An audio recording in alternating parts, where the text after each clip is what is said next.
इस केस के अंदर कई लोग जो हैं वो मारे भी जा चुके हैं, सलमान तासीर मारा जा चुका है और साथ साथ मुमताज़ कादरी को भी फांसी दे दी गई। और फिर इस केस की वजह से पाकिस्तान के अंदर भरपूर एहतजाजी मुजाहरे भी हुए और पाकिस्तान की आवाम इस मामले में इंतहाई हसास से दिखाई दी। और तो तहरीक लब्बैक का जो धरना था, अभी पिछले साल जो धरना हुआ जिसमें तहरीक लब्बैक के पूरे सिस्टम को वाइंड अप कर दिया गया और उन्हें जो है जेलों में डाल दिया गया। खादिम रिजवी साहब जो है इस वक्त भी जेल में हैं, तो उनका जो मामला था वो सारा का सारा इसी आसिया मसीह केस से जुड़ा था और फिर मुमताज़ कादरी की जो फांसी थी वो भी इसी केस से जुड़ी थी।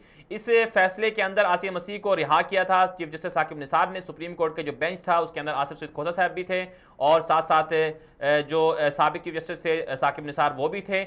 और अब इस फैसले के जो सुप्रीम कोर्ट का फैसला आया था उसके खिलाफ नजर सानी की अपील दायर की गई थी और उस अपील का जो फैसला है, जो समाअत है, वो कल हो रही है। और इस कल जो समाअत होगी इसमें क्या फैसला तब्दील हो जाएगा या फिर जो पहले फैसला था आसिया मसीह को रिहा करने का वही फैसला बरकरार रहेगा। तो माहिरीन कानून तो यही कह रहे हैं कि फैसला बरकरार रहेगा, फैसला तब्दील नहीं हो सकता। जो पहले फैसला था वही फैसला रहेगा, तब्दील नहीं हो सकता। उसमें जो माहिरीन कावानीन हैं उन्होंने कुछ जो टेक्निकल चीज़ें हैं वो बताई हैं। बिलखुसूस उन्होंने कहा कि इस मामले को, इस केस को कानूनी बुनियादों पर बहुत पहले ही अच्छी तरह अगर डील कर लिया जाता तो ये केस जो है ये मुखालफत में यानी आसिया मसीह जो है वो रिहा ना होती। टेक्निकल चीज़ें ये थी कि आसिफ सईद खोसा साहब इन्होंने जो मुमताज़ कादरी के फांसी वाला जो केस था उसको भी इन्होंने हायर किया था और उस केस में इन्होंने ही फैसला दिया था। उस बेंच में ये भी शामिल थे मुमताज़ कादरी को फांसी देने में, जो इस वक्त मौजूदा चीफ जस्टिस ऑफ पाकिस्तान हैं आसिफ सईद खोसा साहब। अगर उनकी बेंच में मौजूदगी पर एतराज़ किया जाता कि आसिया मसीह केस के फैसले को ये आसिफ सईद खोसा साहब जो हैं ये नहीं सुन सकते क्योंकि इन्होंने पहले मुमताज़ कादरी का केस जो आसिया मसीह से ही मुताल्लिक था वो सुना था, तो शायद जो है इनके जो राय थी उसमें वजन होता।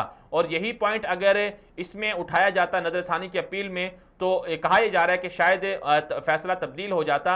लेकिन अब सूरत हाल ये है कि कल इस फैसले की समाअत हो रही है और इस फैसले के अंदर कहा यह जा रहा है कि फैसला तब्दील नहीं होगा, जो पहले से फैसला था वही बरकरार रहेगा और आसिया मसीह का जो फैसला है, उसकी रिहाई का जो मामला है, वो रिहाई के फैसले को बरकरार रखा जाएगा। दूसरी तरफ से नामूस रिसालत सल्लल्लाहु अलैहि वसल्लम का जो तहफ़्फ़ुज़ है वो ज़ाहिर सी बात है इंतहाई हसास मामला है, पाकिस्तान की अवाम इस हवाले से इंतहाई हसास वाक़ हुई है, तो इस पर तो कोई कंप्रोमाइज़ नहीं हो सकता।